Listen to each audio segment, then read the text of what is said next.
one, fight.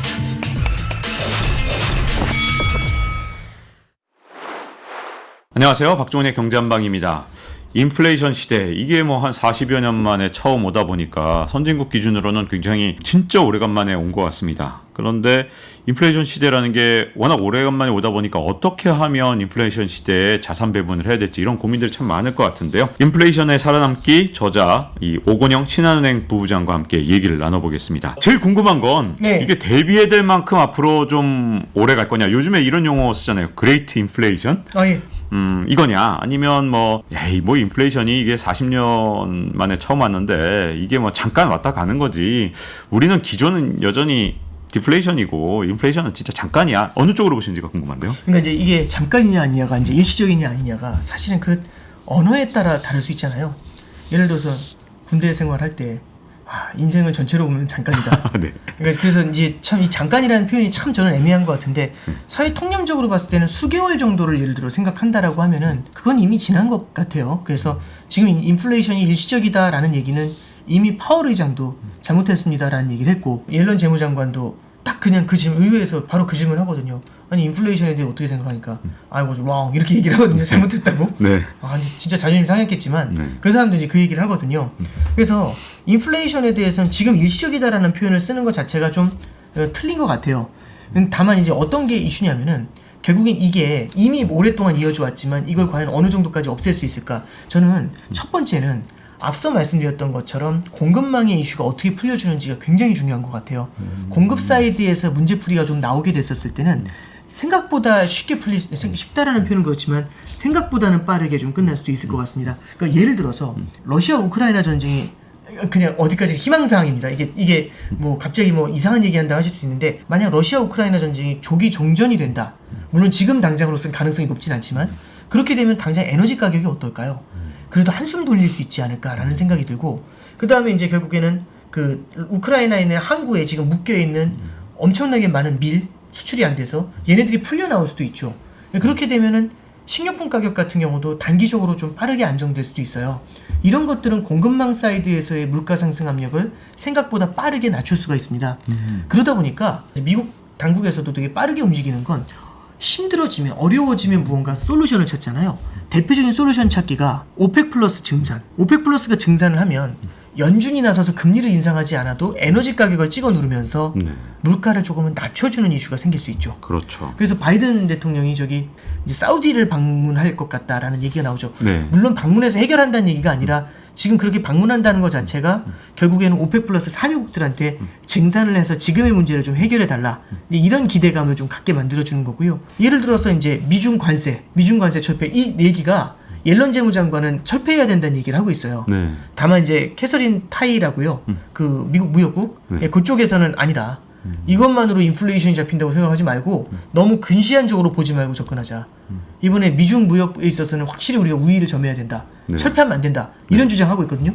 팽팽히 맞서긴 하는데 그래도 이 얘기가 나왔다는 것 자체가 불씨를 지펴놨다는 거지 않습니까? 그렇죠. 그래서 이런 식으로 해서 공급망에서의 문제 해결이 빨라졌을 때는 인플레이션이 좀 둔화되는 속도가 조금 빨라질 수는 있어요. 근데 만약에 이제 이런 것들이 장기화된다. 예를 들어 러시아 우크라이나 전쟁이 장기화되면서 에너지 가격이 쉽게 떨어지지 않는 모습을 보인다.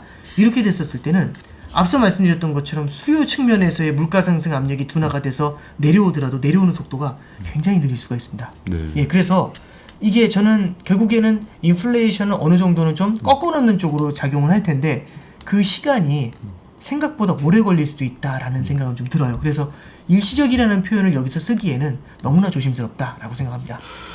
지금 이렇게 불안정한 상황이다 보니까 많은 분들이 이제 자산에 대해서 어떻게 투자해야 될지 고민하는 분들이 많은 것 같은데요.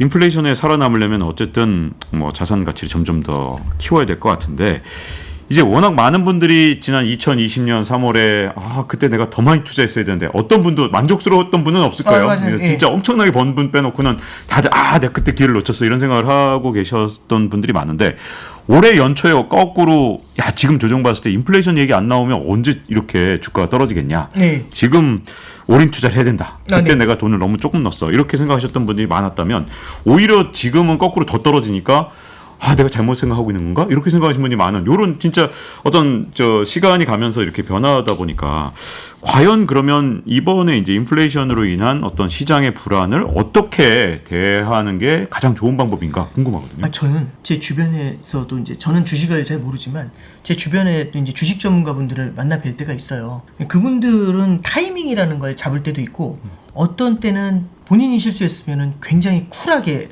뚝 이제 손절을 치시는 경우들도 많거든요. 네.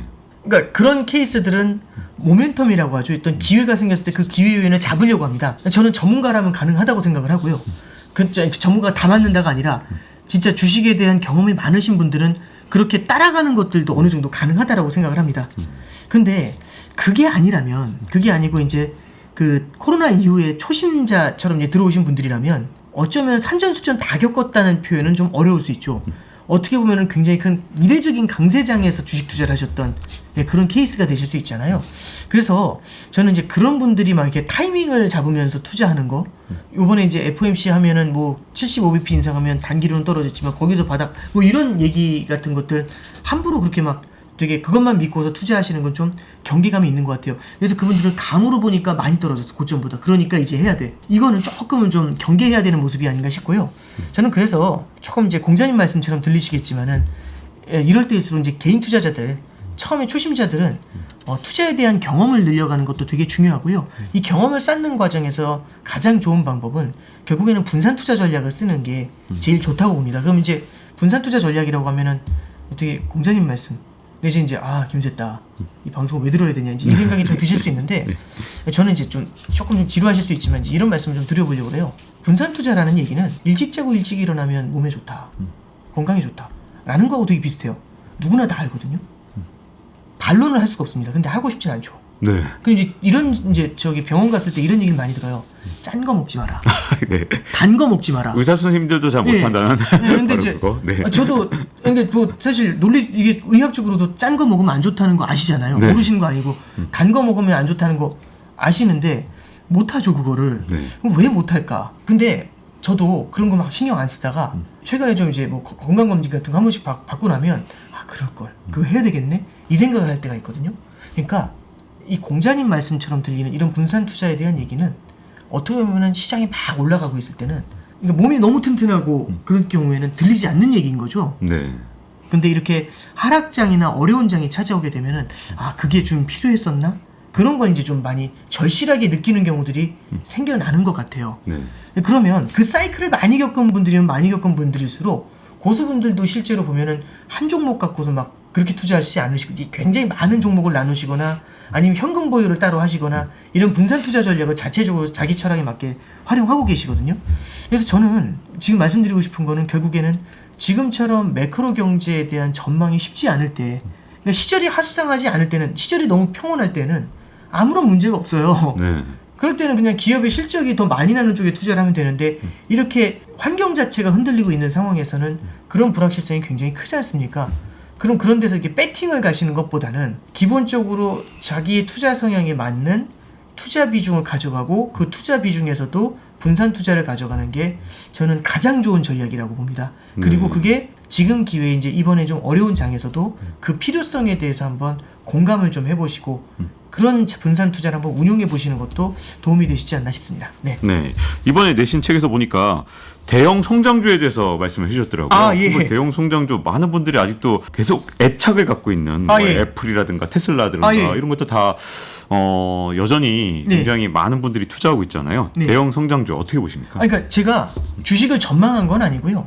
다 주식을 전망한 게 아니고 이제 대형 성장주가 나쁘다라는 표현을 쓰거나 그런 건 전혀 아니고 애플이나 테슬라나 존경받을 만한 기업인 거 맞다고 생각합니다. 아마존이 안 좋은 기업이라고 얘기할 수 있는 사람은 없고요. 근데 이제 저는 어떤 생각이 드냐면 어떤 주식이든 영원히 오르는 주식은 없다라는 생각을 하고요. 또 하나는 이 주식이 아무리 좋은 기업이라고 해도 주가가 적정 주가는 분명히 존재한다고 생각해요. 그 적정 주가 이상으로 너무 많이 올라가는 것에 대해서 우리가 경계를 해야 된다라는 생각을 합니다. 그래서 영원히 오르는 주식은 없다. 하늘에 닿는 주식은 없다. 이게 저는 그런 생각을 하고 있고요. 근데 이제 다만 어떤 게 있는 거냐면 미국 대형 성장주에 대해서는 너무 많은 스토리가 붙었었던 것 같아요. 그러니까 예를 들어서 물가가 올라간다라고 하면은 물가가 오르거나 내리거나 좋은 주식, 그러니까 물가가 내려간다는 얘기는 디플레이션 상황이고 경기가 침체 상황이니까 그럴 때에는 경기 침체 상황에서도 잘 버틸 수 있는 대형 성장주. 물가가 올라갈 때에는 소비자한테 가격 전가력을 갖고 있는 대형 성장주. 이러면 물가가 오르든 내리든 이 주식은 좋은 거거든요. 그럼 사람들이 그 생각이 들기 때문에 대형 성장주로 돈이 몰리게 되겠죠. 네. 그럼 어쩌면 어느 쪽이든 다 물가와 상관없이 좋기 때문에 그 주가가 오르는 것도 될 수 있지만 그 스토리를 믿고서 들어오는 유동성의 힘으로 더 올라가는 것들도 분명히 있을 수 있거든요. 네.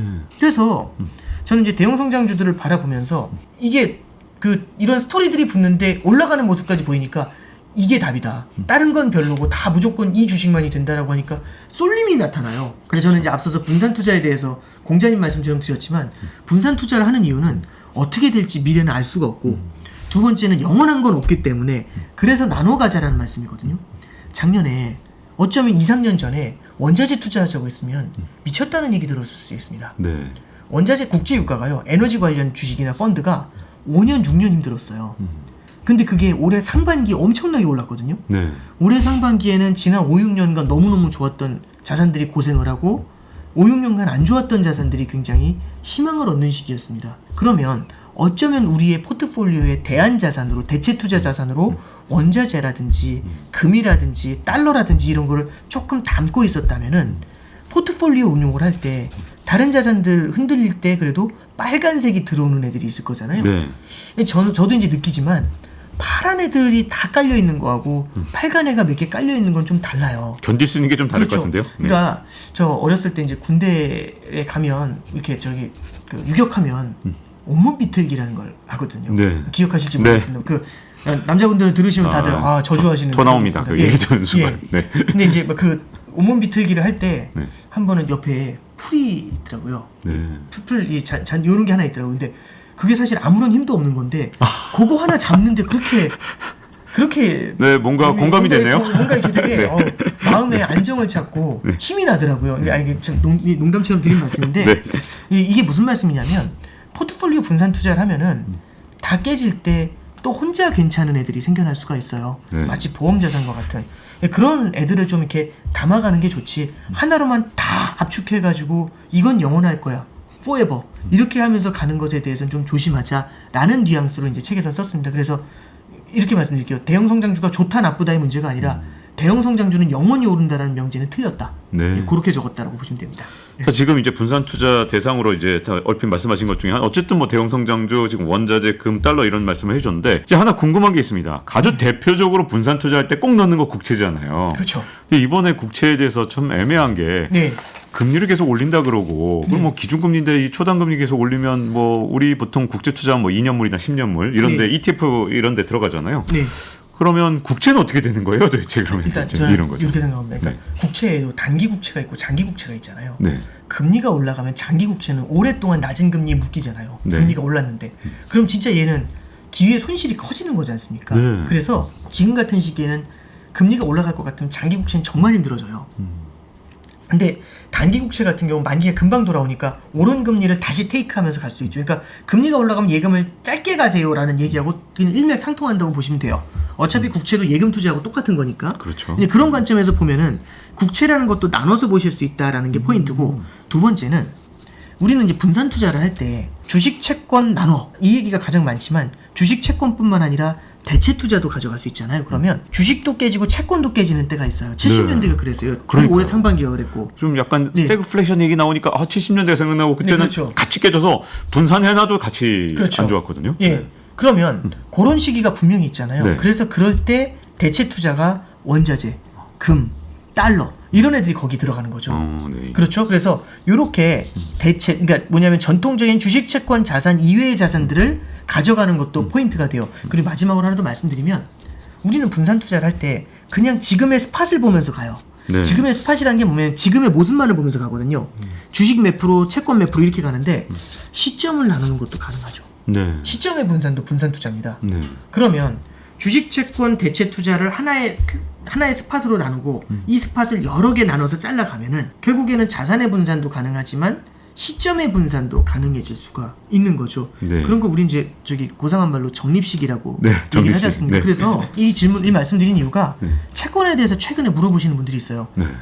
금리 상승을 너무 많이 선반영했으니까 네. 오히려 조금 지나면 조금 성급한 면도 있지만 조금 지나면 금리가 내려갈 거 아니냐. 예.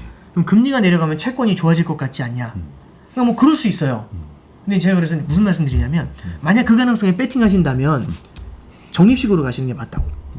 예. 네. 포트 일부에서 적립식으로 가시는 게 맞다고. 예, 그렇게 이제 운영을 하시는 게 저는 좀 현명하지 않을까 좀 생각합니다.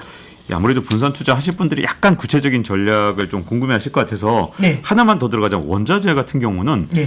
이 여러 가지 방법이 있는데 보통 다 ETF 투자를 하신 분들이 많으니까 이걸 이제 뭐 대부분 우리나라에선 선물 ETF들이 정말 많단 네. 말이죠. 네. 이런 ETN이나 네. 이런 걸 사라는 건지 아니면 원자재를 생산하는 기업의 주식을 사는 게 이 원자재의 분산 투자라는 건지. 이 분산 투자가 여러 가지인데 네. 어느 쪽이 더 이게 원자재에 대해서 내가 이거 분산 투자 해놨어라고 할 수 있는 건지가 좀 궁금해요. 이게 기업의 주식에 투자되는 펀드가 있고요. 네. 원자재 지수를 따라가는 게 있는데 원자재 지수를 따라가는 경우에는 뭐 이제 제가 ETF 아마 하시는 분들이 나와서 말씀을 하셨겠지만은 이게 롤오버 비용이 좀 발생하고 롤오버 리스크라는 게 있어요. 그러니까요. 선물 예. 할 때마다 무슨 예. 백워데이션이니까 아, 그렇죠. 이런 거 아유 예. 뭔 소리도 모르겠는 거지. 이런 것들이 나와서 네, 문제가 생기는 하니까. 건데 저는 그러니까 원자재 투자는 어차피 큰 비중으로 하는 건 아니라고 생각을 해요.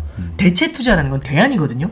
메이저가 되는 자산이 있고 대안이 되는 자산인데 메이저가 너무 힘들 때 대안의 비중이 올라가는 거지 기본적으로는 대안의 비중 자체가 절대적으로 크게 높아서는 안 된다고 봅니다. 그래서 원자재에 일부 투자하시는 게 괜찮고 그리고 그 중에서도 이거는 좀 약간 차이가 있을 수 있지만 만약에 원자재 가격 뛰는 거 좀 세게 받는 게 원자재 관련 기업 주식이에요.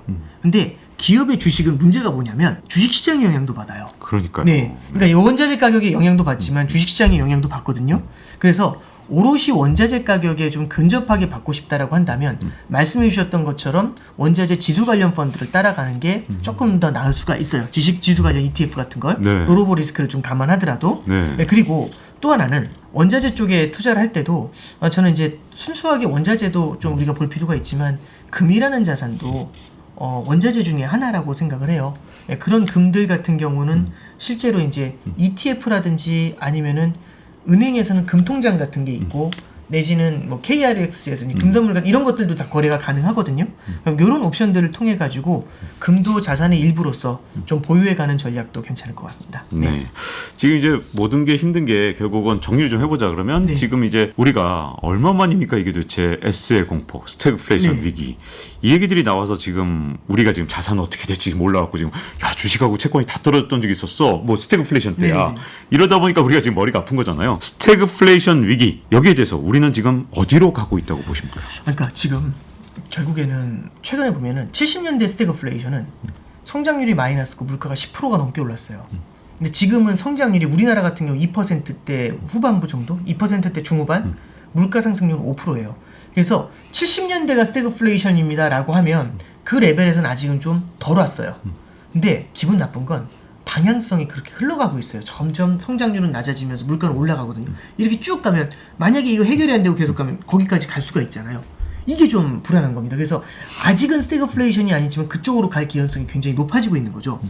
그래서 저는 이제 우리가 스태그플레이션을 대비하는 포트폴리오도 우리가 가져갈 필요가 있다. 그런 것들이 원자재가 될 수도 있고 70년대 좋았던 게 원자재는 금이었거든요. 근데 하나 더 볼 게 뭐냐면 만약에 스태그플레이션으로 가면 그 다음엔 어떤 일이 벌어질까 합니다. 스태그플레이션으로 가고 나면 성장은 둔화되는데 물가는 오르잖아요. 그럼 원자재 가격이 엄청나게 올랐을 거거든요. 원자재 가격이 많이 올랐는데 만약에 수요가 더 이상 버티지 못하고 사라지면 원자재 가격이 뚝 떨어질 수 있죠. 이러면 저성장 저물가로 수렴을 할 수가 있어요. 이런 문제가 생길 수 있습니다. 점점 더 예. 리스크들이 예. 여러 방향으로 리스크가 있군요. 그래서 얼마 전에 지난주였죠. 한은 총재께서도 이제 코멘트를 한 게 이번에 인플레이션 국면을 지나면 어쩌면 다시 저성장 저물가가 나타날 수도 있다. 네, 봤습니다. 이런 저도. 코멘트가 있습니다. 저는 그런 케이스를 이제 염두에 두고 나타낸 얘기인 것 같아요. 그래서 이렇게 우리가 스태그플레이션이라는 것을 대비하는 자산들도 가져가지만 우리는 어쩌면은 지금을 보고 투자하는 게 아니라 어쩌면 조금 더 먼 미래를 보고 투자한다면 스태그플레이션도 대비하지만 스태그플레이션 이후에 있을 그런 저성장 저물가 이런 것들도 약간씩은 좀 대비하는 것들 그러기 위해서는 자산군을 이렇게 조금은 좀 넓게 펼쳐가는 전략들 이런 것도 요즘은 좀 고민할 필요가 있지 않나 뭐 그렇게 생각합니다. 야, 진짜 이게 복합 위기라는 얘기들이 자꾸만 나오고 있는데 일단 방향성도 좀 복잡하고 그다음 네네. 위기가 온다 하더라도 다양한 방식으로 와서 복합 위기가 올 것 같은 그런 두려움이 있는데 그런 위기들 어떤 위기든 결국 이겨낼 수 있는 건 여러 가지 방식으로 분산 투자하는 네, 것 그렇습니다. 네. 그런 것 같습니다. 지금 이제 인플레이션에서 살아남기 저자 이 오건영 신한은행 부부장과 함께 세 편에 걸쳐서 어떻게 인플레이션에 대해서 대비할지 또는 인플레이션의 향방이 어떤 식으로 변해갈지에 대해서 자세히 얘기를 들어봤는데요. 이렇게 나와주셔서 감사드립니다. 감사합니다. 네. 자, 잊지 말고 좋아요, 구독, 알림 설정해 주시면요. 다음 시간에 또 찾아뵙도록 하겠습니다. 감사합니다. 감사합니다. Round one, fight.